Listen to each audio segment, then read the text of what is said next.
Young opener SSV Jaiswal Visakha test లో double century దిశగా దూసుకెళ్తున్నాడు. Team India England రెండో టెస్ట్ లో మొదటి రోజు ఆట ముగిసే సమయానికి జైస్వాల్ 179 పరుగులతో క్రీజులో ఉన్నాడు. అతడికి తోడుగా రవిచంద్రన్ అశ్విన్ 5 పరుగులతో నిలిచాడు.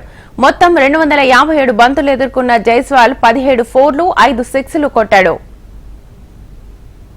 తొలి రోజు ఆట చివరికి మొదటి ఇన్నింగ్స్ లో టీమిండియా 6 వికెట్లకు 336 పరుగులు చేసింది. ఆటలో జైస్వాల్ బ్యాటింగే హైలైట్. ఇంగ్లాండ్ బౌలర్లను ఊచకోత కోశాడు. టీమిండియా టాస్ గెలిచి బ్యాటింగ్ ఎంచుకోగా ఓపెనర్ గా వచ్చిన జైస్వాల్ ఇన్నింగ్స్ కు వెన్నెముకలా నిలిచాడు. మరో ఎండ్ లో ఇతర బ్యాట్స్మెన్ భారీగా స్కోర్లు నమోదు చేయడంలో విఫలమైన తాను మాత్రం ఏకాగ్రతతో బ్యాటింగ్ చేసి సెంచరీ మైలురాయిని అందుకున్నాడు.